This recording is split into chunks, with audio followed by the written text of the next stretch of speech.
Hello and welcome to All For United WS. You should have seen mine and Keris's reaction when I hit that intro and we realised that this works. Apologies, as we said yesterday, there was obviously nothing we could do. StreamYard went down for everyone. API issues and those kind of things. So apologies for that. If you did join the Twitter Spaces, though, we enjoyed it, to be fair. It was something a little bit different.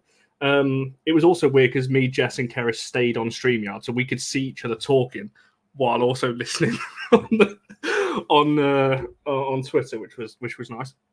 But so if you did listen to the Twitter Space, there might be some repetition on what we said last night, but we did say we'd save the bulk of it for today. And also, look who I've got alongside me on the top row here. Back fans, I always call you a fan's favorite because every time you come on, the comments absolutely love you and bombard you with questions and all those kind of things. So we were saying before, it's been a while. The last show you came on was actually a pre-record. It was the Vilda exit, all the way back in, when would that have been, September? I think the dark days of September. Yeah, that was it. It's great to be back on again. It's amazing it's actually taken that long to get back on because you and me talk about the game and the women's team and everything every day. So the fact that you've waited this long, I don't know, did I libel somebody last? I certainly intended to, but I don't know if there was any legal obligation or any legal impediment to me coming back on. But we're here now anyway. So the lawyers are in the room. It's all good. They have my mute button. So we'll see what happens from here on in. Oh, it's going to be a good one, that's for sure. We've got so much to get into, and we talk about Skinner, obviously players' contracts as well. I'm sure we're going to talk about Lisa Nelson at some point as the show goes on. I will just quickly start with it, and obviously because I can see a lot of you in the chat already. I have to thank you all for yesterday, by the way, because you gave us so much entertainment. As I said, me, Keris, and Jess were just sat here, obviously hoping that it would get fixed.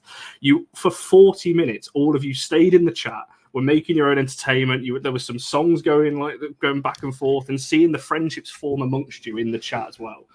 I love every single one of you. It's absolutely brilliant to see what we've built in the community of you all just for 40 minutes. You're not watching anything. You're just quite happy just talking amongst yourselves, and that was amazing. So thanks for that. On that one, I'm sure we've got a lot to discuss that we should have discussed more in detail yesterday. But Phil, I will come to you first. Obviously, I sent it in our little group chat as soon as we, as soon as the news kind of came out from Charlotte at the Athletic. Just your initial thoughts that Manchester United have offered Marc Skinner a new contract. What's your initial thoughts when you saw that story? I think it was a case of somebody giving you the box with not all the pieces of the jigsaw in it, Connor, because the fact that news came out is not surprising. Always when you have a coach, the easiest thing to do, from a sort of an administrative point of view, from a continuity point of view, is just to extend their contract. So if you're reasonably happy with what they're doing, you let them stay there. But so that's why I don't think we're seeing the whole picture just yet.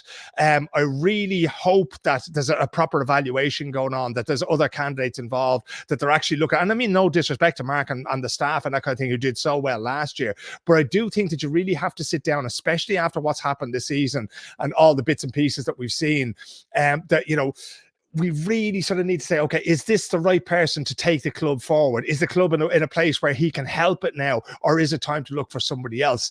And somebody's stream hasn't started yet. Can we get a new mobile phone over there just in case, or something like that? I'll happily top up the pay as you go as we go, But yeah, no, so it's definitely one of those things that, I don't think we're seeing the whole picture. I do think the Manchester United are probably doing a lot more behind the scenes, but I'd be a little bit worried, to be honest, that that a decision may be taken for convenience reasons and not with the best of the team in mind.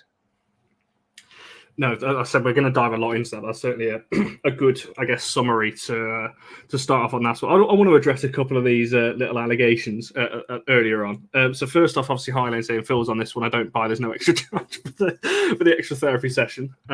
As Phil said, it took a while to organise this one, but no, we promised free of charge. You can watch and listen to us rant and all kinds of things on here for no extra charge on that one. There was Michael's comment. I get the feeling that he eclipsed at one. So I'm not competing with this for attention. Maybe. There's so many good ones. It is the eighth wonder of the world, all right. Oh, don't say that. Someone's going to come up and then say that now. And also, this one. Need a big sphinx on the top of his head, Can you imagine? And also 24 hours to fix it. Yeah, to be fair, it does take that long. So you're probably about right there. on that one. I wonder, one of these days, Connor's going to come in and the quiff is going to be a little bit off, and it's going to be like that boat crashing into the bridge in Baltimore, and we're going to have all sorts of conspiracy theories about it. And basically, you'll have, 24-hour rolling Sky News outside Connor's gaff going, what happened to the quiff? Was it intentional or was it simply an accident, people? We're through the looking glass here. Oh, don't. I could well see that as a story. Anyway, and Charlie's obviously a big fan of yours as well. So, thank you so much, Charlie. I see a couple of your comments, obviously referencing other things as well. I'll come back to that in a second. But Keris, welcome back. I said he should have been on yesterday with us, but you did join the spaces, obviously. But so for people who didn't maybe hear your thoughts on it, just your exactly, Keris, I wasn't here yesterday, so if you could just start by repeating absolutely everything that you said yesterday, that'd be great. So if we could just, As I said to Phil before we start the stream, I can barely remember what I had for dinner 20 minutes ago. So I'll do my best. But yeah, basically my thoughts were, I think as a lot of people's were, as Phil said, not necessarily surprised when you hear the news that a manager's contract's been extended, because it's the easy thing for a club to do. Maybe from a lot of fans' view as well, slightly disappointed, because it does feel like the standard has dropped a lot from what we've seen last season. And there's a sense that we're not looking to progress potentially as much as we maybe could be under new management. But I also, trying to be fair, we can say that sort of the approach INEOS seem to be taking is that they want to give Ten Hag and Skinner both a year under the new management and see whether that improves things. Basically, that their argument seems to be sort of that if we're saying the old setup was so bad and so incompetent, then we can't judge managers based on what they did. We can't judge their competence based on what they did under that regime, which is an argument. It's an understandable one.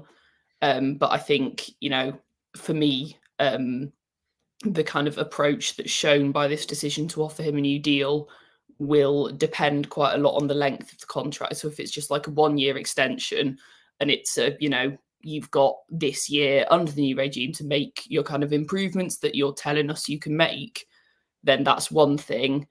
If it's a 3-4 year contract, then that spells a slightly different story to me, in that they either aren't aware of fans' concerns or have decided they are aware of them but aren't going to listen to them. So it's like Phil said, we're missing some pieces at the moment, which I'll be interesting to see. Yeah, go on, Phil. Yeah, no, I was going to say, it's a very interesting point that you make there, Keris, about fans' concerns, right? Because I think that they do listen to fans' concerns. Manchester United is a club that's so keyed in and so clued into what's happening in terms of what fans are saying around marketing, selling tickets, generating interest, not just in the UK and in Europe, but all over the globe. So I think they're very conscious of what fans of the women's team are saying. That said, I'm not really sure that they're going to pay attention to it, because what do they want and what do you as fans want? What do the people wanting this stream want for Manchester United women's football team, right? And what you want is success. You want the best players in Europe brought to your club. You want to be beating Chelsea. You want to be beating Arsenal. You want to be beating Manchester City. You want to be winning trophies. You want to be in the last 4 of the Champions League. And that's about it, right? Now, they want that as well, to a certain extent. They also want to find something that looks good on the balance sheet. They'd like to make a profit. They might like to sell some players on. They might, like to become a sort of a feeder club for bigger leagues and that. So what the fans want and what the owners want, and indeed what the staff and players themselves want, trying to get all those things to go together, trying to find that harmony between all those things is really, really difficult. And unfortunately, it's with the owners, because they appoint the coaching staff and the sporting directors, and they, in turn, they pick the squad. And it's fans who come at the very end of that equation, unfortunately. So we can want all we want looking from the outside, but if they haven't decided, if INEOS haven't decided that this is going to be a priority for them, then I don't think it's going to look a whole lot better, no matter who steers the ship. And I think, there's a lot of fans who've said, that they want to see an end to Marc Skinner, and they want to see somebody else brought in to try that out. It's the easiest thing in the world in one way, when things aren't going your way, is to say, right, boot that person out, get somebody else in and see. Does that change everything? Sometimes, but more often it doesn't, So I think there's a very holistic perspective that needs to be taken with the whole club, because we're kind of told for about 2 years that this takeover was the big thing, right? This is what we're waiting for. Once this is done, then everything else will become clear. I ain't seeing that just yet. Nothing is clear about where Manchester United's women's team is going at the moment. And to a certain extent, there's very little clear about what's happening with the men's team, because, you know, 1 week they're the best team in the world, and the next week, you know, they've fallen out of contention again, and everybody should be sacked and fired into the sun, you know. So it's really difficult to find that red thread, you know, that fittingly should be going through a club like Manchester United to see what it is they actually want. And the really sad part about it is that they can't seem to articulate that. Like, I've been waiting on INEOS and I've been waiting on Ratliff and all these people to come out and tell me what they want specifically for the women's team. And I can't remember them saying anything like that. And that, to me, is the biggest warning sign. I think that's it. And everyone got their hopes up over Jim Ratliff coming out right at the start. I think it was his first interview saying everyone that wears the Manchester United badge, we want them to be successful, obviously including the women's team in that. And that's the only thing that we've heard since then. And obviously everyone said, and I said at the time, everyone can say that. You know, they're going to say the right things at the start. And when like the bidding process was happening, of course he's going to say we want a major investment to the women's team because he wants to get people on side. And I always said that actions speak louder than words. Now, I do hear that, you know, and I do think that United will spend big this summer. I do think that money-wise, I think there's going to be investment there. But I just don't think, I think Charlie raised the point a bit earlier on.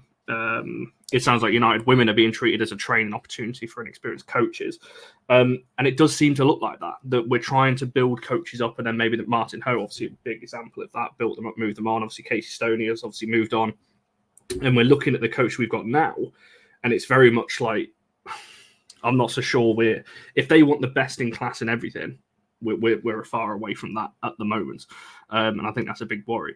There was a question a bit further on as to who, I think it was RC that put it, saying who offered him the contract, was it Mercer? So the exact quote from Charlotte said, it was made by United's football leadership team, along with the oversight from INEOS. So whoever at INEOS have signed this off and have agreed that this is the right decision. So I'm putting it down as an INEOS decision because ultimately they've got the final say on this. Obviously, they will be advised, oh, he's done this, you know, and he's saying this, and so on. But I will caveat that it's not signed yet. So there is also that, obviously, with contract length and thing on. So I want to come back to that. And Keris, I'll come back to you on this one, because I asked this yesterday in terms of, does it make you less confident in INEOS? Phil's just raised the concerns there that, like, how, I think someone just asked the question in terms of how much do you think they care about the women's team? You know, Jay just saying there was pictures of Jim Ratliff meeting the team and things like that. And then since then, literally nothing. So do you think that's a concern now that, you know, we're seeing Marc's going to get an offer, a potential contract, and we've not heard anything about the women's team at the moment? I think, you know, I am someone who, as we've said, like kind of multiple times on this channel, I think all of us are people who really want to give managers, coaches, owners, players even, the benefit of the doubt, right? And I want to do that for INEOS because, you know, we were all really pleased. We were all really pleased to see that kind of takeover happen, I think. So I'm really hoping that this is a step forward. And also from purely a business point of view, we're past the age now where a women's team is just a money pit, right? Like someone pointed out, our revenues for the women's team are good. We've seen, obviously it's a pain personally, but ticket prices going up, right? Like the game attendance is going up all the time. Like the game is becoming more and more profitable. It's only going to get bigger. So from a purely rational point of view, there is no reason for INEOS not to take the women's team seriously. The problem is just whether it is enough of a priority. It's going to be behind the men's team because of course it is, but it's whether there is enough attention devoted to it even then. And I think there's a few things that have concerned me in terms of Ratliff's original sort of like press briefing, where, you know, he had that quote about, you know, everyone who wears the United badge, we want to be succeeded, or whatever exactly it was verbatim. Again, it's like Connor said, right? It's a nice sentiment, but its actions speak louder than words. And then later in that same interview, talking about Old Trafford, and he was like, oh, you know, maybe we could downsize it and the academies could be there and the concerts could be there and the ladies team could be there. And I was kind of like, that feels quite a lot like an afterthought. Like it didn't feel like a considered, we are having a stadium for the women's team. It felt like we will have a stadium and the women can play there because it will, you know, pacify people. So I think, yeah, there have been things that have concerned me. And as I said, like the length of this contract will definitely be a determiner for me. If it's just 1 year, then I can see why they've done it. And if it's just 1 year, then I'll be kind of, I'll understand that. If it's a really long contract, then it's a bit more sort of concerning in terms of, have they actually got a long-term plan for the club, or is it just they want stability, even if that stability is at a lower level than we want to be at, is the question for me. Is, are they applying the same standards to United Women, that best-in-class standard that they always talk about? Are they actually applying that to the women's team or not? No, you raised some. I want to come back to you, Phil, on that. On obviously in terms of the contract and so on. Ema's made a good point. It'd be interesting if Jim turns up at Wembley. Should we obviously get there? And then Marie's followed up saying if he had anything about it, be there on Sunday. There's no reason why not. I'm sure he's going to be at Old Trafford. Where do the men play tomorrow? Saturday, Bournemouth. I'm sure he'll be keeping an eye on United v Bournemouth in the league in the men's side. Arguably, the women's team have got a bigger game this weekend. In a semi-final of the only cup we can win against Chelsea, which is the toughest team to face in England right now. So. For us, if he has got anything about him, he for me should be there, or at least send in some reps to go and watch this, because otherwise, like you said, it's just. I also think that spending a couple of hours at Lee Sports Village will tell you quite a lot about the things that need improving in terms of the facilities and the best in class for the women's team. I would really love to see a millionaire go and sit in there. I think it would be quite funny. I'd love to see him in the Wren afterwards. Can you imagine him? Sucking in for the 3 for £10 or whatever offers they do on Sunday. I could see that. That would be quite something on that one. There was some. I've lost the comments before I wanted to come to Phil on it. Obviously, Protestant Times talking about INEOS don't have a good track record with women's teams in general. They don't. Someone asked about what he did with Nice, and I don't even. Are they in the second division still? I think Nice's women's side. I don't think they've done next to anything on that one. And there was also a comment, and I'm not going to claim to be. I don't watch cycling in the slightest.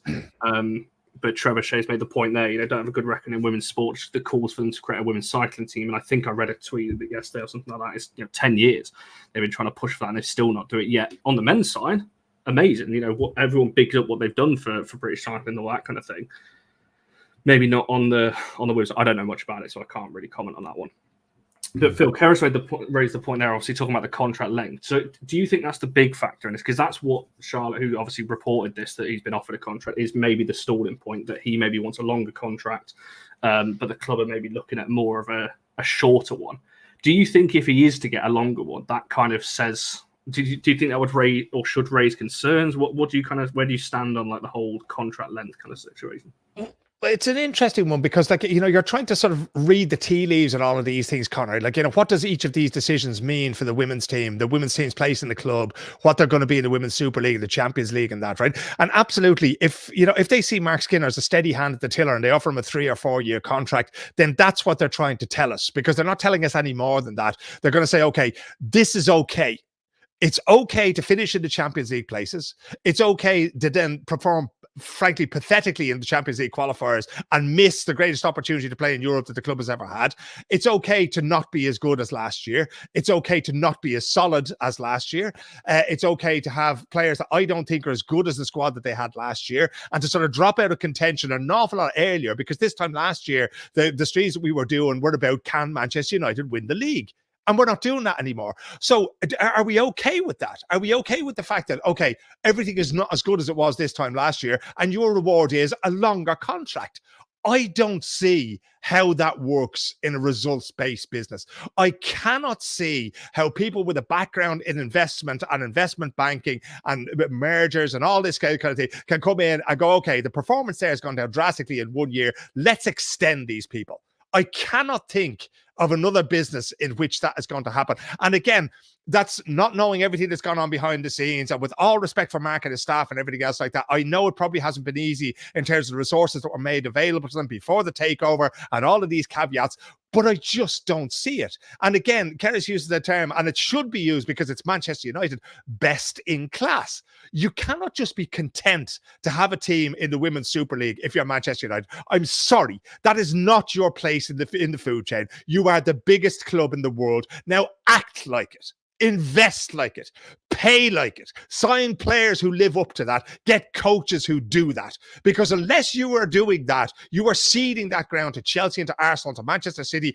and indeed to Liverpool and to Leicester and to everybody else, right? Because I'm past the stage of listening to men like Jim Ratliff come into things and, you know, to say these things, these non-sequiturs about, oh yeah, everybody wears the badge. No, show me. Okay. And often show me has to do with zeros. It has to do with pound size. It has to do with lengths of contracts and that kind of thing. And so far, I've seen absolutely zero to suggest that they're taking the thing seriously to begin with. And I do think that the contract that they give Marc will tell us a lot that they're not telling us at the moment about where they want to go. I think Marc is an excellent coach. He's done a brilliant job to get them to where they went to. Something has happened in the last year in the dressing room and on the field that means that he's not getting those results again, right? We need to find out.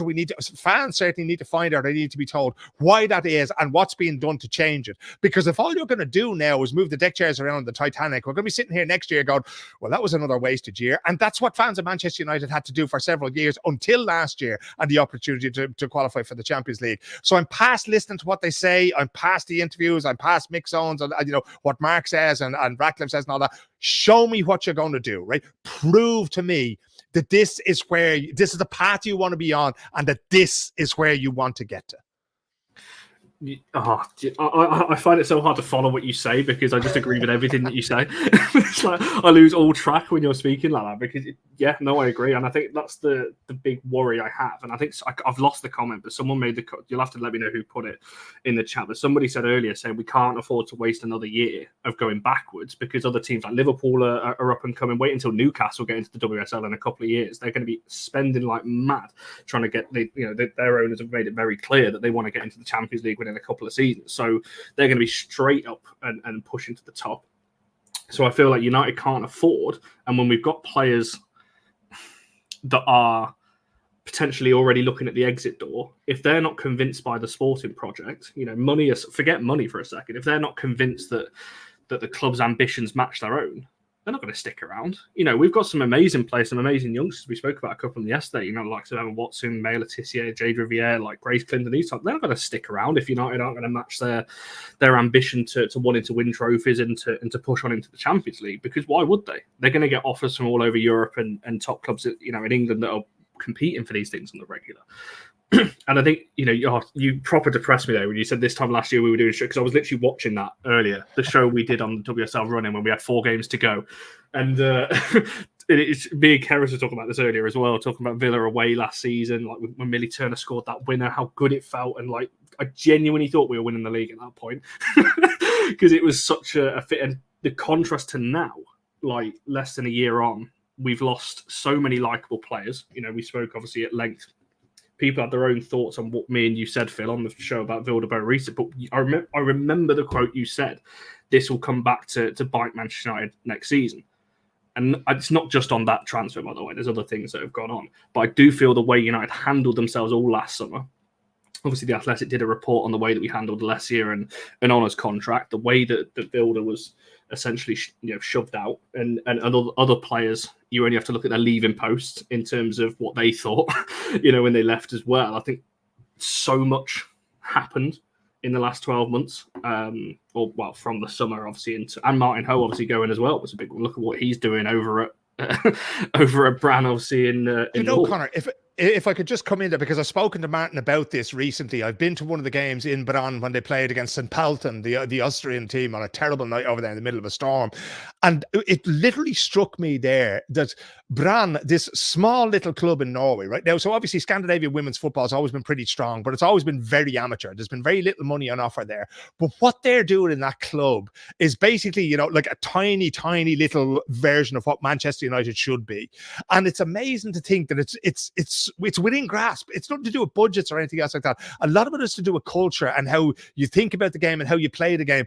But often, even more so than that, it's how you treat people and how you value people. And I think that that's the first thing that they've fallen down on Manchester United this year, that in the run-up to this particular takeover and in the point after that, there's always a situation when a corporation has taken over that it has to be sort of, formed into something that somebody else is going to want to buy. And I think that process really negatively affected the Manchester United women's team, because they looked at budgets and they looked at personalities and they looked at, okay, how can we afford all these things? How can we cut back here? How can we make this an attractive proposition? And that was one thing. But what snuck in at the same time as that was a sort of a degradation in the way that people were treated.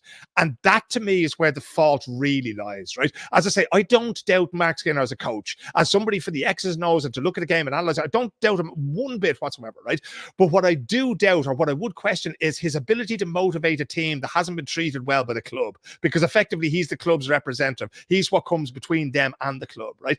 And that to me, when I look at this, when I zoom out and look at the picture of Manchester United's women this year, that's what I see. And again, I would have thought that the best replacement if Marc Skinner was to leave would be Martin Ho.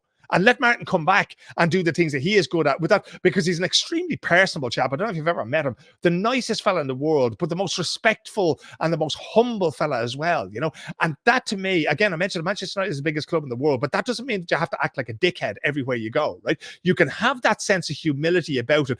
And, indeed, you almost should have that sense of humility. That's how big the club is. You should go, okay, this is how we should behave with dignity towards everybody. There are hundreds of apprentices every year across men and women in football who don't get the chance to go on, right? But the way you let them go says everything about you as a club. The way you let a Vilda go says everything about you as a club. And Martha Thomas, anybody you let go, if they walk out of there and they only have good things to say about you, then you have succeeded as a club, because they're only disappointed. Their only real disappointment is that they can't continue with your crest on their shirt, right? All other things being equal, they would do that. And that's really what the club should be aspiring to do. And it's kind of not where they are at the moment, And we've seen with Polly Bancroft coming and going, and we've seen with Mark and the turmoil that there's been in the squad, that maybe, their race is run on this front now. Maybe you need to bring in new people to sort of reinstate that and to sort of to reinforce those values and that sort of familial feel that was around the club in the sort of, a year ago and then for a year or two before that. No, someone's just made the point. There was a comment just a second ago saying karma for not speaking up for people like Vilda. I mean, me and Phil did more than speak up for her, throughout last season and everything else. The amount of shows I came on here and said that she should be playing more than she was, in the way that she was forced out was disgraceful. And the deal that we did as well, speaking of the incoming, Guerrero's hardly played either, because Mark had come out and said that she needs time to adapt. And what was the point in letting Vilda go then, when you had a player that apparently had passed your initiation test to play for the club, and then all of a sudden she's shoved out for a player to come in who's it just doesn't make any sense in terms of, from a business point of view, but also, as you said, Phil, in terms of how you treat people and how to motivate a player. And I fully agree that is the case. I've said for a while that I don't think Marc Skinner is a bad tactical manager, but that's not how you always win games. You need to have that being able to galvanize a squad and motivate a squad. That got us over the line so many times last season, and I think that's the big problem. Keris, I want to come to you on that very point in terms of the club of, again, I'm going back to Charlotte and what she said on the podcast. The reason why he is supposedly being offered a contract is the club feel he has done enough to earn an extension. We kind of said last night on the Twitter space we did that obviously that's mainly last season, really, because this season we're on track for our worst ever points tally in the WSL. That's including Casey's seasons in the WSL. That's where we're at right now. So it can't be anything. If they're looking at this season going, yeah, he's earned it, then I'd be massively worried. So we're imagining that this is credit, I guess, in the bank from that. And we may go on and win a trophy this season, which is not something we've done since the championship. So there's that as well. Would you say he's earned it? Based off if you're coming into Manchester United and you're looking at what Marc Skinner's done over 3 seasons now, isn't it? First season finished 4th.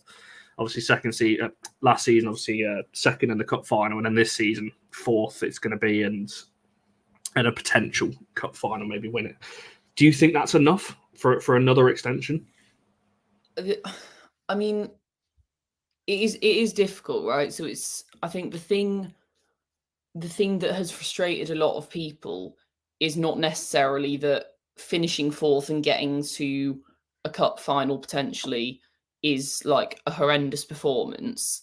It's that it's such a step down from what we did last season. And I know plenty of people have come in and said, oh, you've lost key players and the other clubs underachieved last season. It's like, well, yes and no. The two players that we really lost, not to devalue either of them, but the two players that we lost that everyone speaks about, right? Bowie's obviously extremely good player, but she didn't play that much, so she can't be seen as like a key factor in that really successful campaign. We're talking really about Ona Badger and Alessia Russo. I miss them both dearly, but I don't think those two players are the difference between second and fourth, or a title and not a title, a trophy and not a trophy. I don't think that at all. Like, they were key players for us, yeah, but it's not like we don't have tons of other attacking talent that we can call on to replace Russo, or some, well, fullback is a bit more difficult, but, you know, we've got a really high quality fullback in Jade Riviere. We should have had one in Gabby George, and it's just gutting that she got injured as she did. So, yeah, I can understand why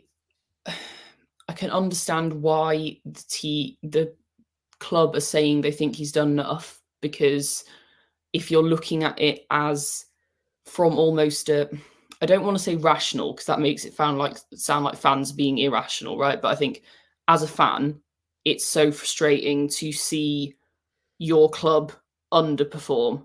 That's the problem. Whereas, because someone's just said it in the comments, I think the main thing that's bothered people this season is not that we've been out of luck. Yeah, there you go. It's not that we've been unlucky or that we've, you know, been just outplayed by better teams. It's that we have actively, it seems, got worse in our play. Like, the squad don't look the same team that they did last season, where we had that constant like belief and that will to keep fighting. Like, me and Connor were talking earlier today about like just listing all the like late goals from last season. We can still score late goals, right? But we don't have, it doesn't seem, that same kind of fighting spirit anymore. And I think I wanted to pick up on a point that Phil said as well about like the culture of a club, because I think we've got a really, really interesting culture at United. I obviously don't know what it's like behind the scenes. Thanks, Dave. I don't know what it's like behind the scenes, but from the outside, there's a really weird approach to looking at where United finish in the table, right? Because when we do well, it's like we've done so well in spite of being a really new team, and, you know, maybe we've had loads of investment, and those are the two factors, which means that when we're doing badly, it just gets flipped on its head. You go, oh, well, it's kind of fine because we're a really new team and we're still growing, and maybe the investment's not quite where it should be. And you look at that and you go, well, which is it? Like, because if you can do that as well as you did last season, then you don't have an excuse anymore. If you have shown how well you can perform when you're, whatever we were last season, 5 years old, then being only 6 years old is not really an excuse for underperformance. So I think there's that weird culture at the club of sort of having high expectations of ourselves, but also in many ways actually almost looking down on ourselves and being sort of overly humble in terms of, oh, well, what did we expect with such a new setup? We don't have as many big players, which is a bit of a myth because we've got tons of big players. So yeah, and there's also that culture of like the team, I think, are excellent in terms of, especially, you know, I look at the players who've been there since the beginning. You know, you have Millie Turner, Ella Toon, like Leah Galton, Katie Zellum, the girls who've been there since the beginning. I think they instill a really great camaraderie in the squad. But that, again, is not enough to bring you to titles. It's like we think that we've got a great team and we're really new is basically the two lines that we can trot out to say it's kind of fine wherever we finish in the table. It's a really, I hope that makes sense. I just think it's a really strange culture. It's about adapting, though, isn't it? Because in the grand scheme of things, yes, the team is still relatively new. But then when you get second in a cup final last season, you then build on that. You then don't go, oh, well, we're still a new team, so that was just a one-off, and we go backwards again, because look, you never grow. You'll always just be that yo-yo inside that's, you know, up and down. And you're right to point that, because as Ema said, I remember speaking to him about this after the Bristol City game. It's like, we won, but I was so annoyed because I was like, what was it, 3 shots on target in that whole game? And if it wasn't for Lisa Narson, we don't win that game anyway, because over, I think someone just referenced, 2 moments of brilliance by Narson, because other than that, in that game, we were awful. In the Bristol away game, we were shocking. When we beat Villa, we were poor. Brighton at home, we were poor. Brighton away, obviously, we drew. Leicester at home, we drew. Like, we've been poor in most games this season. I think that's one of the things that Marc Skinner has said that I think a lot of people found really frustrating. As he said in one of his press conferences, like, you know, obviously football's a results-based game, but we have to look at the performances as well. And everyone was kind of like, which performances are we referring to here? Because everyone was, I think, a bit confused genuinely at which performances he was looking at as an example of progress. I don't think I could name you a single team in the WSL who I would say is, you know, a fan and a journalist objectively, that we've performed better against this season than last season. Yeah, and that's a big problem. And you mentioned a couple of players that we obviously lost from the 11 in Ola and Alessia. And I would argue that when they've played, Jade Riviere has been one of our best defenders this season. And Nikita Paris down the middle is our top scorer, been one of our best forwards. So the two players we've lost, we've replaced, I think, with very good players themselves. So it's tough on that point of view. But I want to come back to you, Phil, on there's so many questions and comments. Obviously, yeah, and Everton as well. Oh, yeah, me and Jess were not happy at half time in that Everton game. I think Jess was ready to walk out I think, at half time on that one. There's a lot of questions talking about the culture. I can't remember. I think, Phil, you started this obviously conversation talking about the culture. You know, Highland saying it seems that the players have come around to be admired and so on. But above that, yeah, and I agree. And I think that's where you get issues with contracts and like what happened with Vilda and so on. Yeah, and it's not very motivating, is it, when you've got that kind of culture behind the scenes? I think, Phil, a kind of same question to yourself in terms of, do you think Marc has earned this? Do you think he had enough credit from last season? And then, because the way that looks to me is, we could have done anything this season. It didn't really matter, you know, because he's got the credit from last season to be offered a new contract. Because as I said, we're on track for our worst ever points tally. Probably going to go trophyless. I'm not that confident we're going to beat Chelsea on Sunday, let's be real, because history would tell you that. You could call me a fake United fan all you want, but we've never beaten them. So, you know, history would tell you we're not going to win on Sunday. It's the first time for everything, but, you know. And also, I want to bring up, honestly, she is the best person to stand next to a United game. You'll learn some new words, because she merges swear words in amongst words. It's brilliant. Calls it like she sees it, does Erd, yes? Certainly does. So I want to throw that question at you, Phil, but also talking about the rotation side of the things as well, in terms of how this will look to the, I guess, wider women's football, because, you know, RC's made the point again. You know, Hayley Ladd will not get into on the field, even though when she plays well, she's one of our best. Vilda had this last season. She came in, had player of the match performances, then dropped the next game. We never saw her again for the next month or so.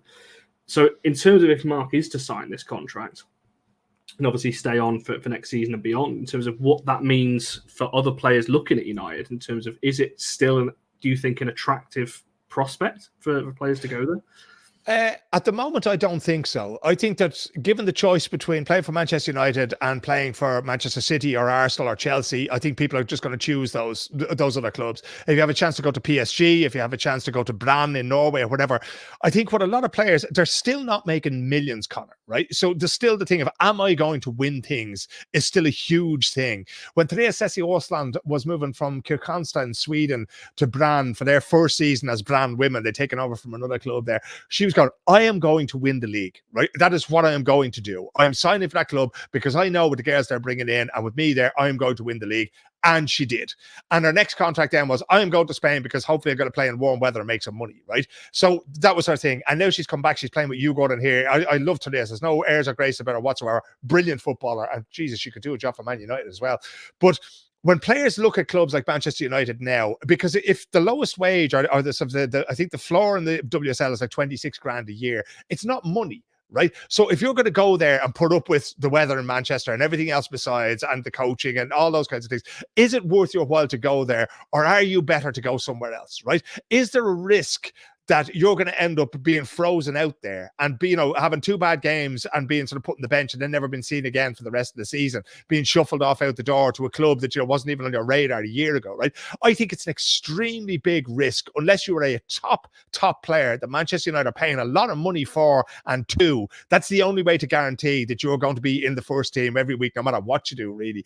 And I don't think that's a good look, because I would like to flip that on its head, right? I would like to see a situation where if Marc Skinner were to sign a new contract now, or whoever takes over after him as being new coach, I would like to see them set out their stall and say, this is me, this is what I want to do with this club, and to be honest, right? And to say either, yes, we want to win the Women's Super League, this is how we're going to go about doing it, or to say, no, we can't. We can't win the Women's Super League. We don't have the muscle to get us into the Champions League, but we're going to have a major influence on who does win the Women's Super League and the Champions League. Or maybe, it might be below that again.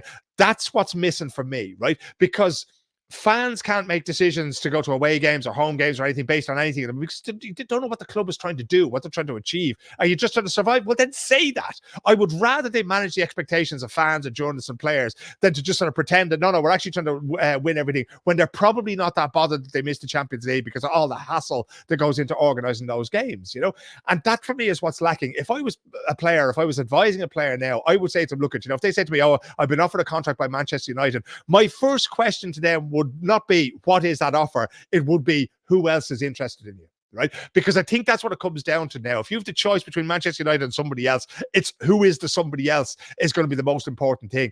Because you can't look back and say, with one player, okay, it might have been an accident.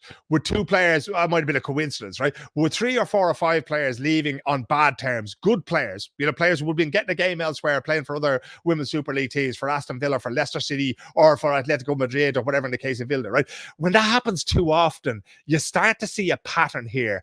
And the grapevine in women's football, as we all know, everybody talks, right? There's a whole bunch of stuff out there that people don't talk about, but we all know, and we all know the clubs that you shouldn't be going to. And Manchester United, they're not there yet, but they're at risk of getting that reputation as being a place where you are putting your career in jeopardy if you go there. Because if after 6 weeks you don't fit in, you're sitting there with 2.5 years and nowhere to go.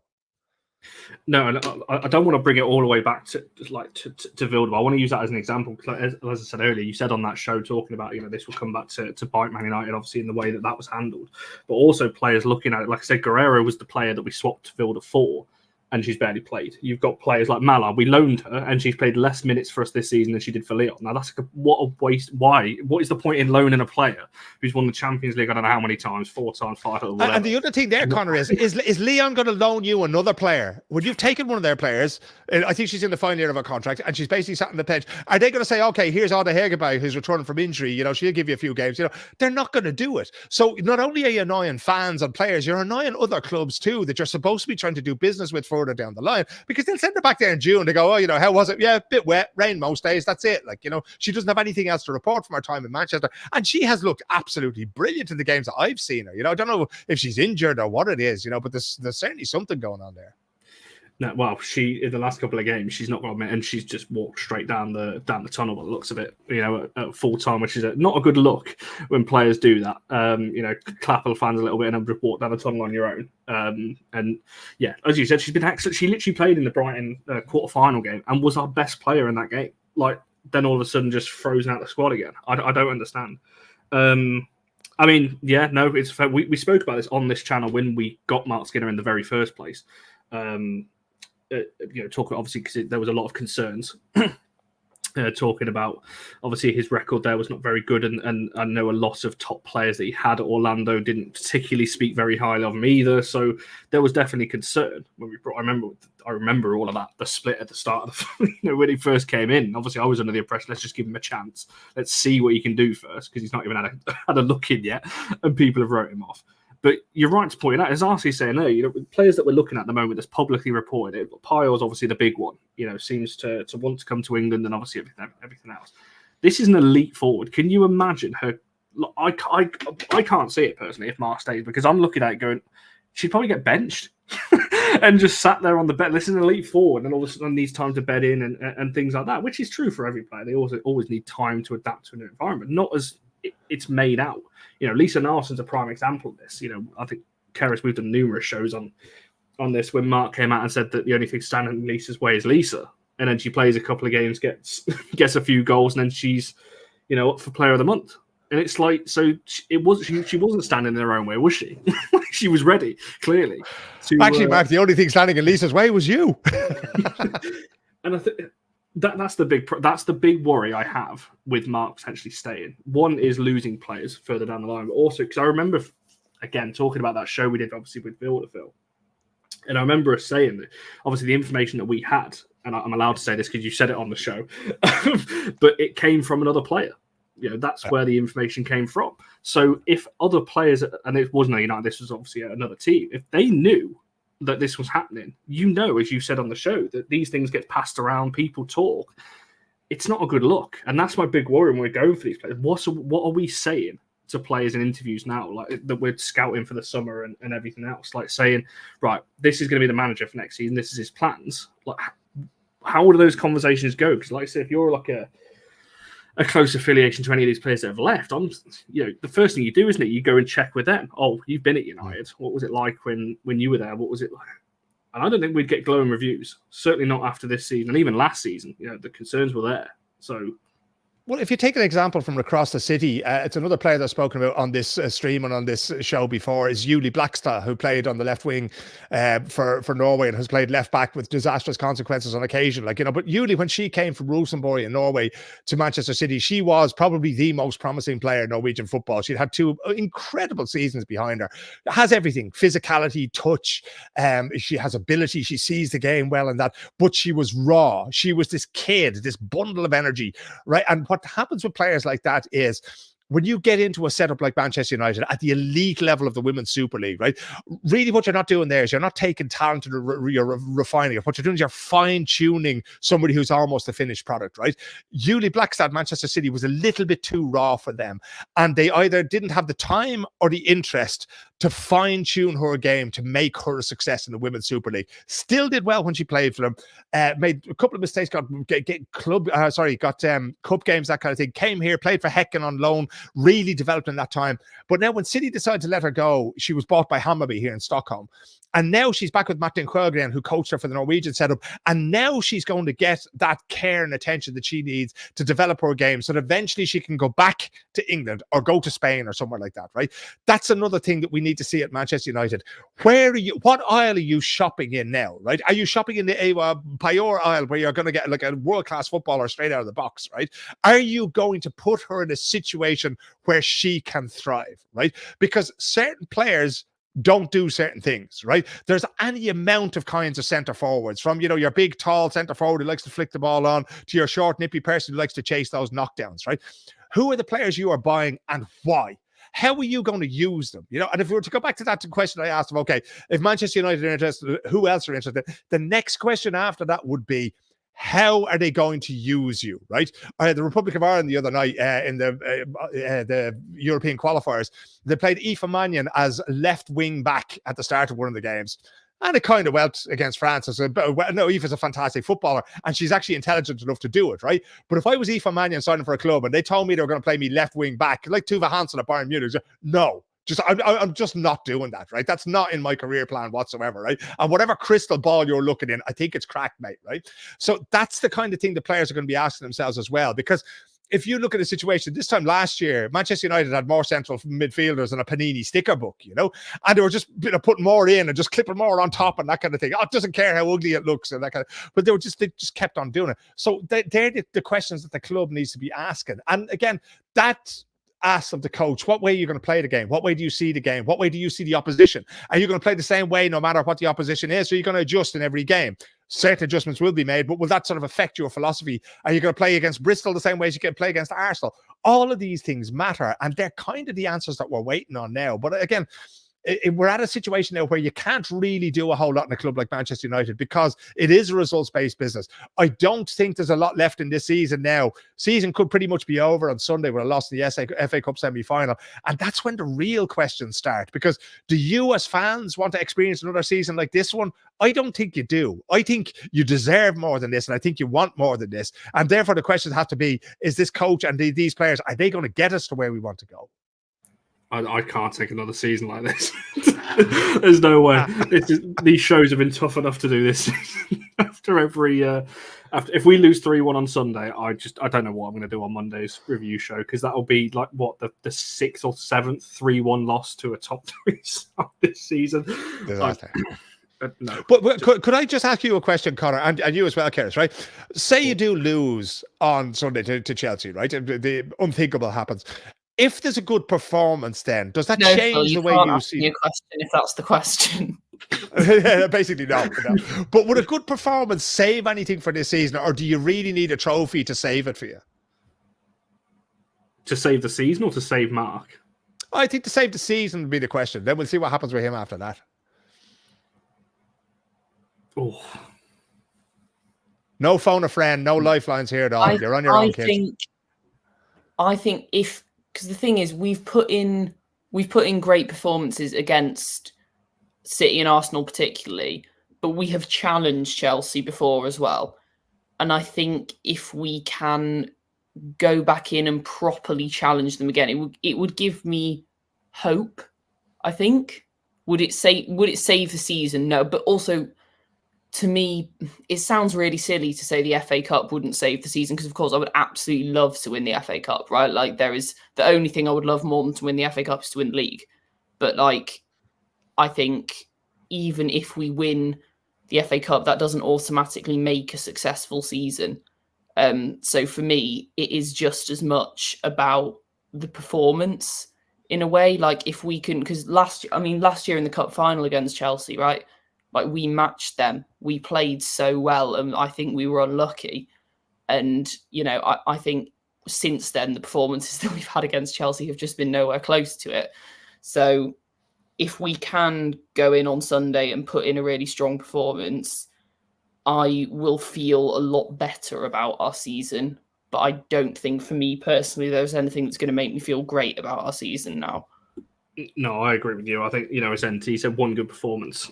You know, I actually feel weirdly more confident against Chelsea than I have to. And this feels weird because, like I said, we've never beaten them. But there was a 30-minute spell against Chelsea at Stamford Bridge where I was like, we're actually competing here. And I this sounds really harsh, but I don't give credit to Mark and the coaches for that. But like, I think that was the players taking it upon themselves. And like I said, and that's what gives me a bit of hope. There is quality in this team. We've seen it in moments this season where, like, 10-minute periods where it's like this team can really play. And I feel like against Chelsea at Stamford Bridge, there was a 30-minute period where I'm like, we could do, obviously the penalty shouts that Leah could have had and so on. Whereas against City and Arsenal this season, I don't know what Mark's watching when he said we're one of the only teams that can go toe-to-toe with City, because we really didn't in that game. So I don't know what he was watching at the end.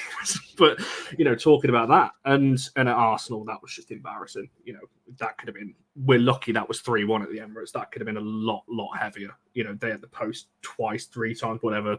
We probably could have had a player sent off. Like, it was just, that was a really, really poor showing. So, even if we win the FA Cup, for me, like, that won't change my thing on this. Obviously, I want us to win it. You know, I want us to go on and win the trophy, because I want to see the girls get that moment at Wembley again, but lift the trophy this time and celebrate with the fans. So I'd love for them to do that.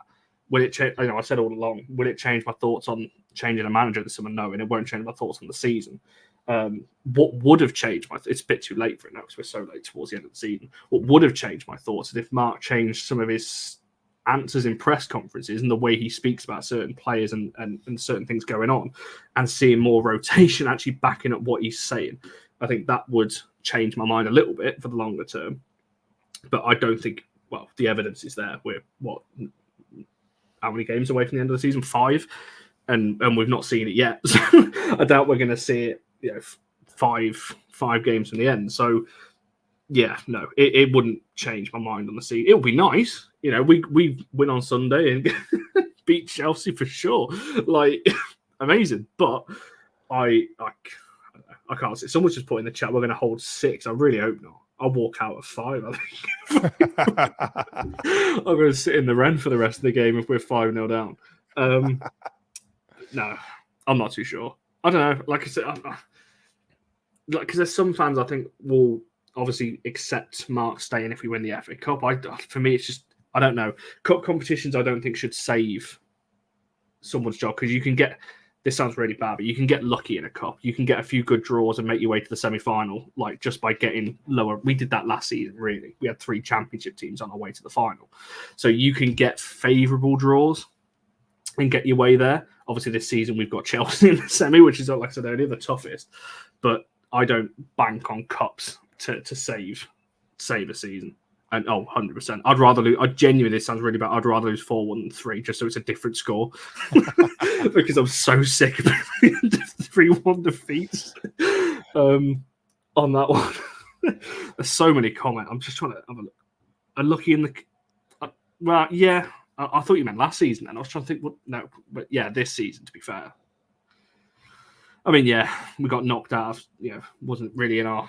I mean, it was in our hands because we could have just beaten C. But this is the thing that winds me up about the Conti Cup thing is, oh, we got kicked out and it was completely out of our control. It's like, well, no, it wasn't though. Because if we'd won all our games, then we wouldn't have been knocked out. Like, yes, I think the decision. Yes, I think the decision was unfair because ultimately it was us being punished for an error that we didn't make, which feels ridiculous. Like, it feels very unfair. But I also don't have a lot of sympathy for the line of like, we'd be in the Conti Cup and we would have won it if it weren't for the villain Carla Ward. It's like, no, I think Carla Ward just made a really silly mistake. And the club, obviously not just her. And if we had won our group games anyway, then it would not have affected us. No, yeah, I agree on that one as well. Yeah, anemas were kind of my thing, and I think at this point the players are. You can see it in league games. I said this against Everton. It kind of just looks like they're just drifting now because we're not really fighting for it. Like fourth, fifth, it makes no difference. It will be bad because it'll be our lowest ever finish, but I don't think it really makes that much. It's not exactly like I need the money. It's to finish in fourth or fifth. Whereas the FA Cup, I think we'll see a better performance on Sunday because it is our only thing we're fighting for right now. And there's a big chance of Wembley. And if we get to Wembley, this sounds a bit arrogant, we've got a very, very good chance of winning it then because it's Spurs or Leicester on the other side of the draw, two teams. Well, we haven't actually beaten Leicester this season, have we? Did we beat them in the Conti? We beat them in the Conti, haven't we? 3-1, I think it was, at home. So we have beaten them this season and drew in the league. Spurs, we beat in the league 4-0 away, and obviously have got them at home in a couple of weeks. Yeah, lot to look at on that one. I want to kind of round this up then into a Marc Skinner because there's a couple of players that I wanted to speak about as well. Phil, is there any way you can see Marc Skinner turning this around? And I asked this question yesterday because, like I said, we whether they listen to the fans in terms of the feeling amongst the fans, I would say 95% or if not more fans have made their mind up on Marc Skinner regardless of what happens now to the end of the season. Do you think there's a way he could turn this around? Because as I say, it's going to be really tough now, I think, to get the fans back on side because I think most fans expected his contract just to run down. He's out of contract this summer and we'd move on. Now there's going to be this change potentially and he is still going to be here next season. Do you see that? Do you see that he could potentially turn it around or do you think it's a bit of a lost cause now? I think the possibility is always there. There's always the possibility of redemption in all these situations. That's the great thing about football is that there's always another game just around the corner, another season, another tournament, another competition just around the corner. And that's why I think that if he was allowed to stay in place, but I think a few things have to happen for that to happen, Connor. There's a great interview, a podcast interview out there, and it's made by Ireland's second captains, right? If you look for episode, it's got a guy called Richie Sadlier has interviewed Vera Pauw, who managed Ireland, brought them to the World Cup, but then obviously it was a disaster with Katie McCabe and Diane Caldwell and everybody having to go there. And she eventually, her contract wasn't renewed and she left. And she didn't speak to the media from the end of the World Cup until yesterday. And the interview came out yesterday and just blew everything away because it was Vera being honest, right? But the interesting thing about it is that for all the things that she was accused of doing about her leadership style and all this kind of thing, she never admitted to any of that it might have been a problem. Instead, she said, basically, I did nothing wrong and I'm the big victim here in all of this, right? Now, it's over an hour of a conversation and I would strongly urge your viewers to go and listen to it because it gives a fascinating insight into the mind of a football coach, right? I think what Marc has to do is to put his cards on the table, right? When things go wrong, the first thing you have to do is own it.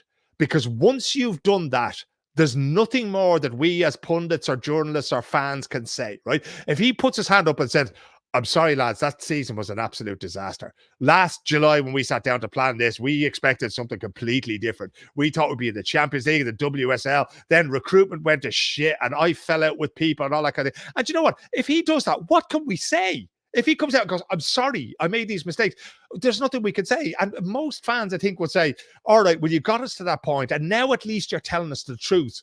we go again. Okay. But if he doesn't do that, and if he points back and, like, you know, what soccer coaches will often do in this situation is go, I did the best with the squad that I had, taking that bunch of 25 players and firing them under the bus straight away for their own shortcomings, right? That can't happen. Okay.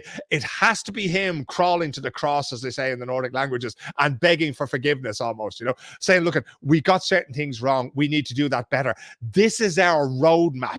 This is how we're going to get to where the fans and the club and the staff and the players want to be. Because without that, there's quite a poisonous situation there now. And I've seen this on your TikToks and I've seen this on your social media as well, Conor, that people are chanting for him to leave and that kind of thing. I never like to see that. I always want to think the best of people in football and that they're doing the best that they can in the circumstances they're in.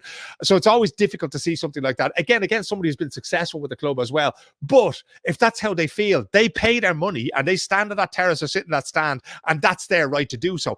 Nobody starts from that point, right? Nobody starts with a new coach. Well, the Irish national soccer team occasionally will want the coach fired before he's even gotten his tracksuit on, you know, but that's the exception. For the most part, you're going to be given a chance, but you have to always show that you're deserving of that, right? I've said many times before, I don't actually care about results when it comes to the teams that I care about. Bohemians in Dublin, the Ireland women's and men's team. I don't care about results, right? Make me proud. That's all I want to see, right? And make me proud, not just of what you do on the pitch, but how you carry yourself and the things you stand for. I will accept 100 defeats in a row if I believe that you are genuinely trying to represent me in a way that I am comfortable being represented, right? 1,000 defeats in a row, I do not care, right? Because I am not defined by winning and losing.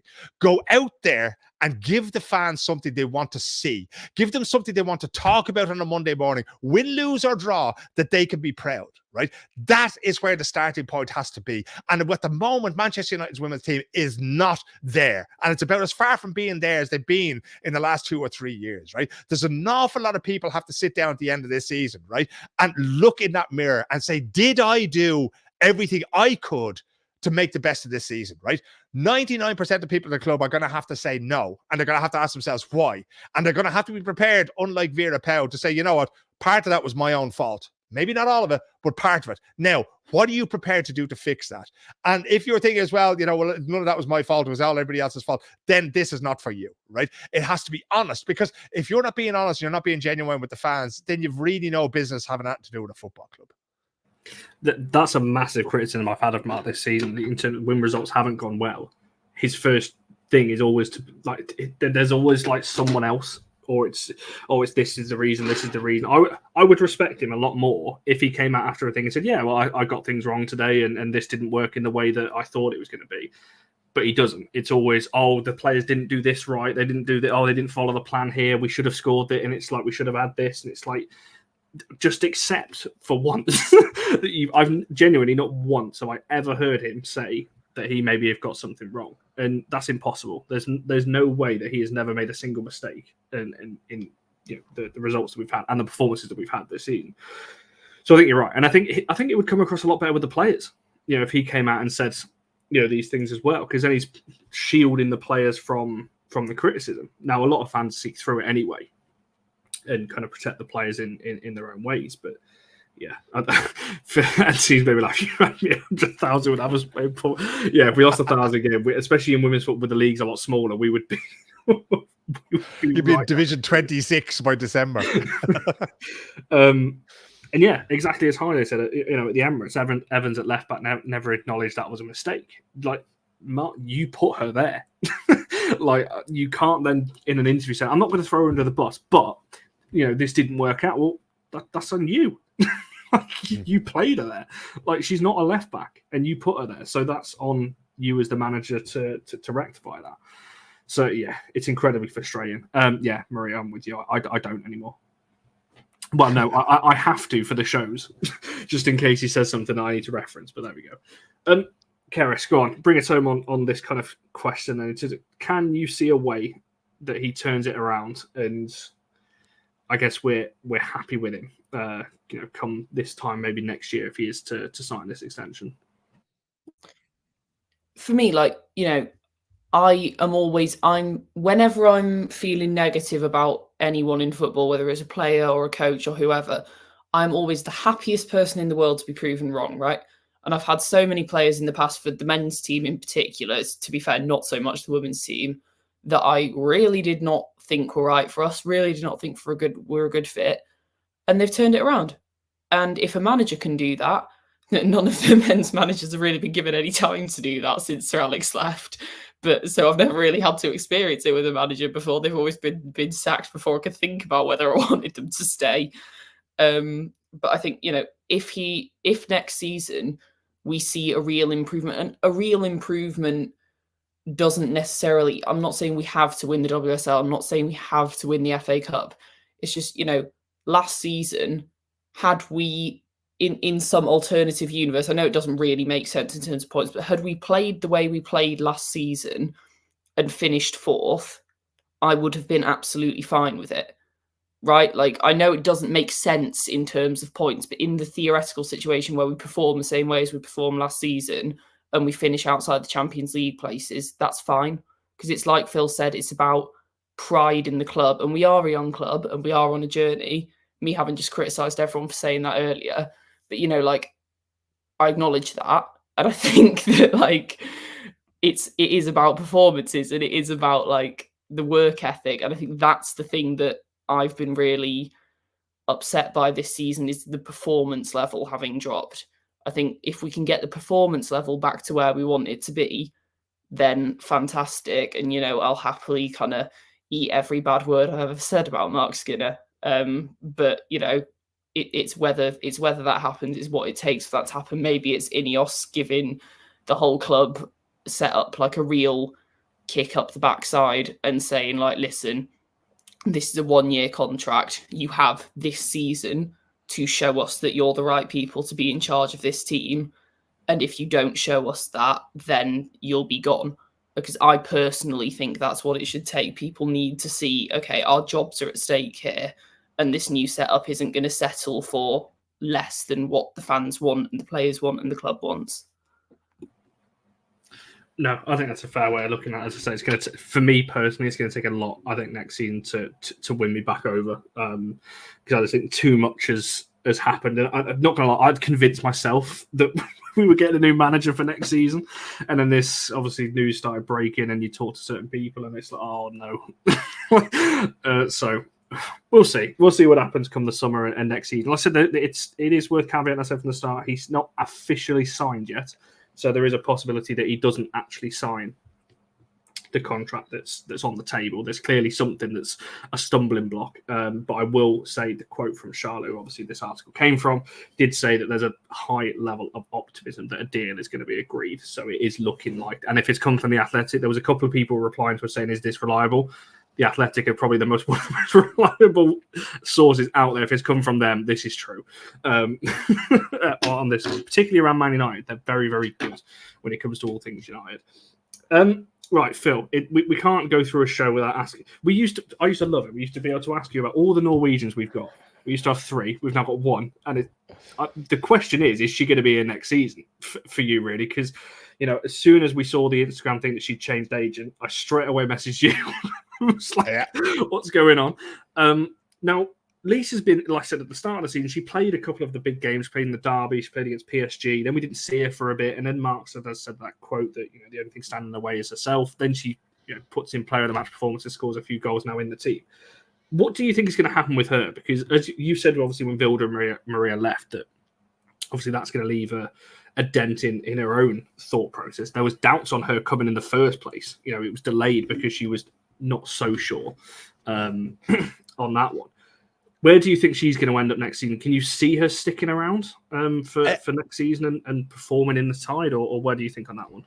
I honestly think that I can't see her staying at United simply because of how things have gone. She's seen what happened to Maria, and she's seen what happened to Vilda as well.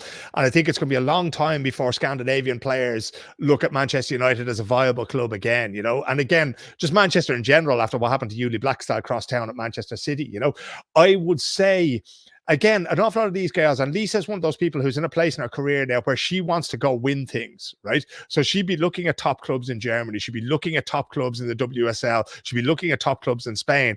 And top clubs in those countries will be looking at her because there was no shortage of people who wanted to take Vilda because we've seen what she can do in the national team. We've seen what she could do when she played for Manchester United in a number of different midfield roles. And those things, often in the course of one game, she'd be asked to play as a holding midfielder, as a more advanced midfielder, you know, as box to box, that kind of, and she can do all those things. And Lisa's the same now. And she's not one of these players who not getting game time at Manchester United has affected her confidence, and that when she does get a chance, then that she can't take it. She's fine. She seems to be in great form mentally, and when she does get the chance, she goes out there and she does her thing. I think that she's going to be, and again, the change of agent is very interesting, because I think that happens when a player is looking for a change. I think that's when they're trying to change their perspective on things, when they're trying to change the market for themselves as well. So it wouldn't surprise me at all to see her in a top club in Italy. I'd say probably Roma, Juventus might be in there for a player like that. I just see her fitting in there.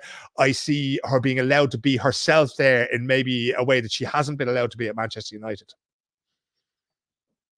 Yes, I fully agree with that one. And anyone who's got I've spoken to on WhatsApp in the last few weeks will know my thoughts on that one as well. I think I can see, and it would be depressing because I've been saying for months I want to see what she can do in the team. We're finally seeing it, and if we don't find a way of fitting her in, and Karis as well, I'll throw it over to yourself because someone else just mentioned it in the chat.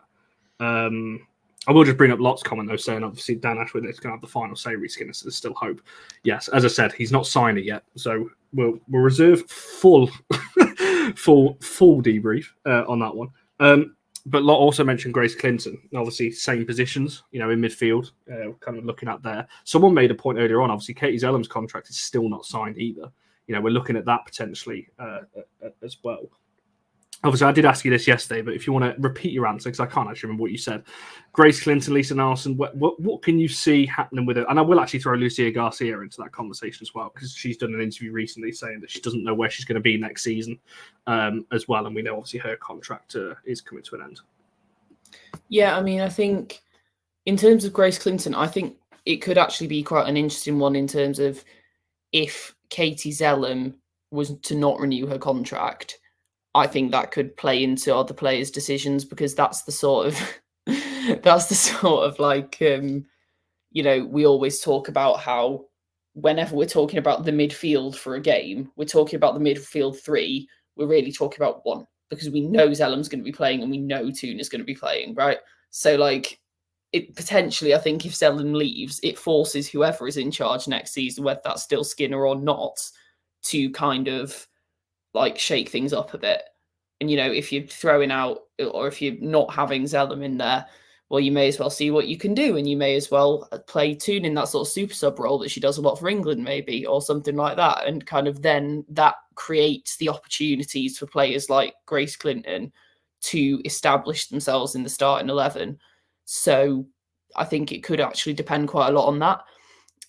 I would, that's a slightly more optimistic point of view, because what I actually think is if I was her and I was looking at, okay, I've got a club in Spurs that's a good setup. They clearly really like me. I'm a key player there, and they're improving. Don't say that. And they're improving a lot this season and look to continue improving. I can't really see why she'd want to come back unless she has shown something that is you are going to be this key player. This, as we were saying, this is our plan. This is how we're going to progress up the table, how we're going to challenge better for trophies. Unless we can show her something that's that convincing, I don't know why she'd want to stay. And kind of Clinton's the obvious one, but I think that's the kind of rationale that applies to a lot of the players whose contracts are running out, like Garcia, for instance. I think if we can show them something that is convincing enough that we have a direction and we are very, very serious about kind of following it, then that could convince players to stay, or the damage could have already been done, right? They could just think, we thought progress was coming after last season where we finished really highly. We thought we were going to keep progressing. We thought we were going to challenge for the title again, and then we haven't. So I think it depends quite a lot on whether Zellam does leave. I think will be a really interesting one. Someone said, will it depend on whether Skinner stays or goes? And that could probably go either way, because on the one hand, she gets a lot of game time under Skinner, But on the other, plenty of people have pointed out like the odd clip and stuff on social media where she's not looked especially happy with him. So I genuinely don't know which way that would go. It's quite hard to tell. But I think that could definitely influence the decisions of people like Grace Clinton, because then you're actually fighting for like your place in 2 or 3 midfield spots rather than 1 midfield spot for game time. No, 100%. We're definitely going to see a couple of midfielders leave. We have to, because you've got, as I said before last night, we potentially got, when everyone's fully fit, we've got 8 or 9 midfielders for 3 positions. That just does not work. You need rotation, but you don't need that many. And for a manager that doesn't rotate, she's at 2 positions anyway. It's not going to. That's just not going to work. Play a different midfield combination every game of the season. Yeah, just throw some dice and see what it is. There was an interesting comment just a second ago, and obviously going back to Skinner very briefly, I think that's a very telltale sign. If every rival fan is looking at you going, yeah, I'm glad that Skinner's staying, I think that tells you everything you need to know about how other fans view your own club. I think when pretty much every fan of the club is not happy and every rival fan is happy, that tells you it's the wrong decision in the eyes of most of the fans. Lots of comments just made me laugh. But yeah, I don't know. I think someone's just mentioned changes, said another extra suspended. I think we will see a lot about this summer. Not as many as last season, because we just don't have as many players as we had last season. But I think there'll be a few. I think Garcia is probably the one I would expect to go the most. Grace, maybe, I'm not sure. Lisa Guerrero, I can see going because she's not even playing. And as I said before, what a complete waste of a swap that was. Upset the squad for no reason. Bring in forcing Vilda out. So that was a complete waste of time. So I don't know. I think there's so many players to keep an eye on this summer. And like I said, I don't think anyone's, everyone keeps telling me, Zellam's guaranteed to stay and all this kind of thing. I don't know. I wouldn't be so sure. I think when you're looking at players that are still out of contract, we've not even spoken about Mary Oates, by the way. She's still out. It's weird, isn't it? I said this on a TikTok not so long back. I really thought leading up to the end of the season, we'd be talking about Mary Oates all the time. We never mention her now, which is probably a good thing. It means she's keeping quiet and getting to the season, which is good. I think people have almost acknowledged that that's actually the least of our problems, right? Because I'm not even being funny. Like, I love Mary Earps. However, we have another world-class goalkeeper, whereas a lot of the outfield positions, midfielders, we've got a ton of world-class midfielders. But if a lot of them leave, then I don't see a lot of outfield players leave, I don't see who directly replaces them. Whereas if Mary Earps leaves, it's like, well, we do have an excellent goalkeeper. So I'd be sad about it because I think she's done an awful lot for the club and for the team. I think she's really inspirational, even though there's obviously fans are divided over the way she's acted at times. But we have another keeper, right? I think that's why everyone's it's quite telltale towards sort of how fans are feeling that something that was such a massive issue is now like almost like it's so low down the list of priorities that we've got at the moment. No, I'd agree on that one. And JJ, yeah, I think it tells a lot. United family and captain playing every week, and yeah, still not signed. I think that tells you everything you need to know potentially on that one. There was a quick comment I just wanted to bring up because a player that me and Phil rave about all the time. I'd love to get Pyre and Turland. I would love Turland at United. Because it would be so good. She's such an unbelievable player. And it's one of these, very seldom do I get to sit here and go, I told you so, but I did. She's doing fantastic with Brighton now. It's just tremendous to see. I remember me, you, Alina, and I think it was Charlie. We did a show. This is years ago. It was one of your very first shows on here, and we were talking about like hidden jet, like players in the Scandinavia to look out for, and she was one of the players. So yeah, it's not a surprise to see her tearing it up now for Brighton. In a struggling Brighton team, I always make that point because it's important to say that.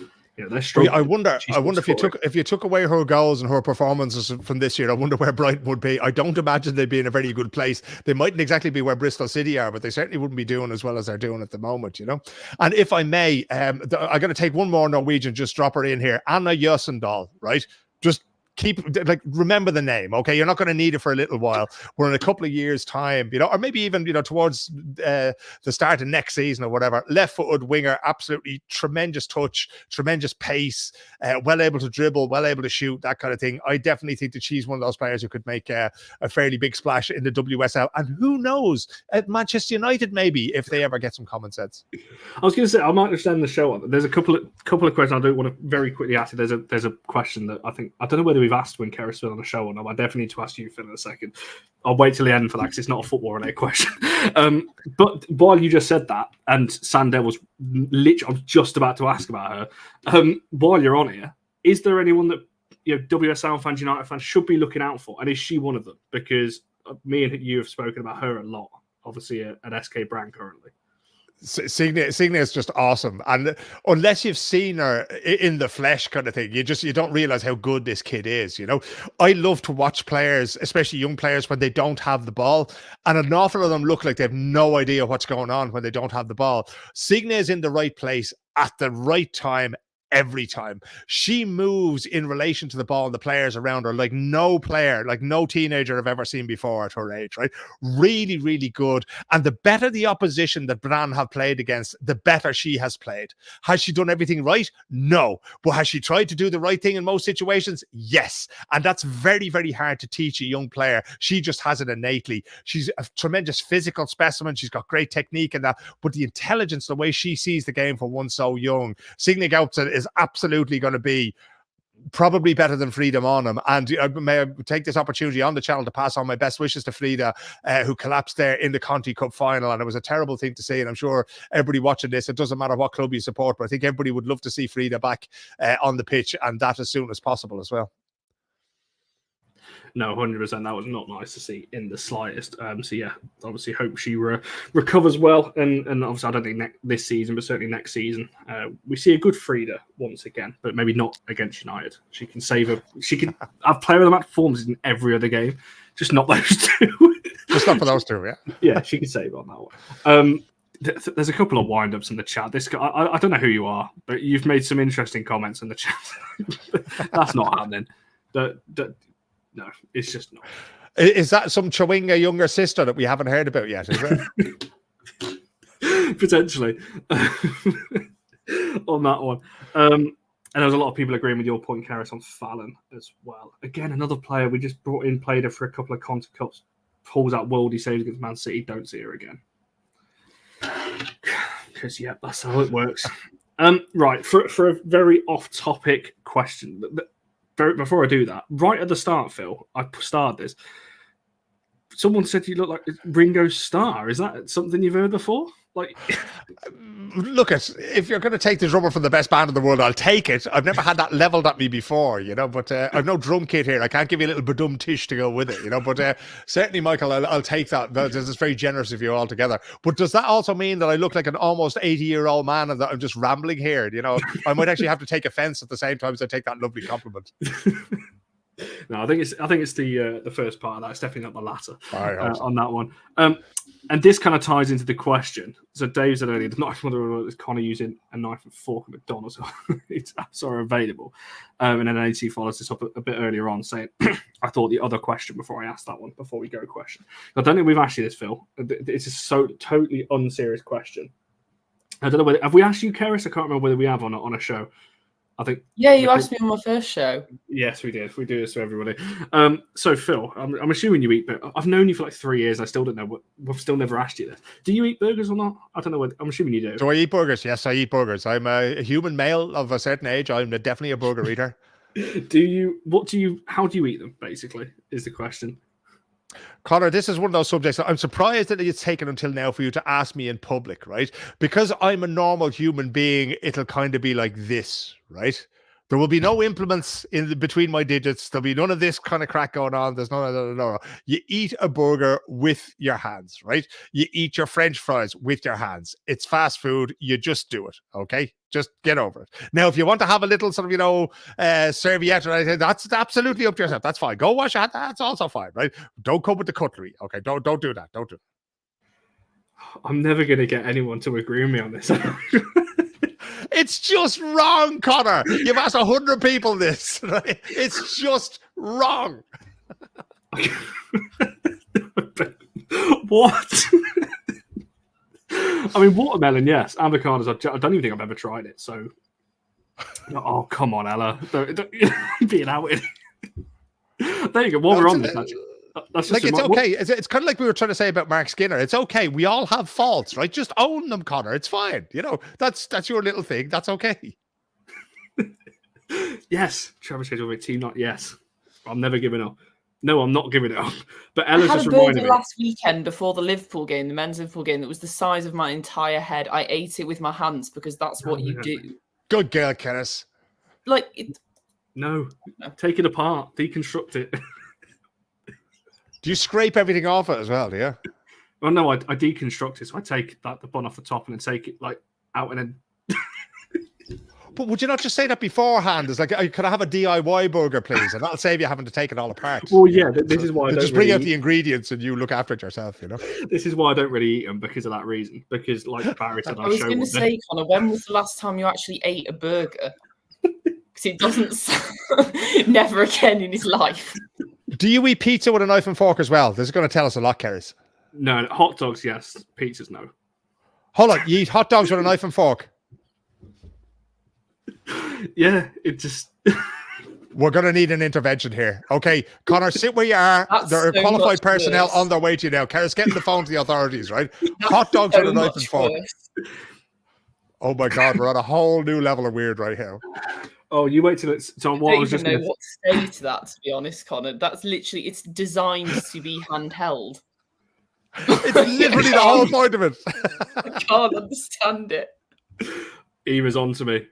Yeah, so I've kind of rounded this up. What's your opinions on Queen? The bands, not not the Royals. Phil, that's Keris, do you want to go first? Are you a fan of Queen? Oh. Yeah, Keris Hugely. Yeah, I was last time I did this show, Connor, I was at my parents' house and they listened in and they were like, next time you should do it in the kitchen where we've got all the Queen vinyls on the wall behind me. I nearly sent you a picture of it afterwards. Brilliant band altogether. Fantastic. What a performer Freddie Mercury was. Oh, okay. Well, that just defeats my...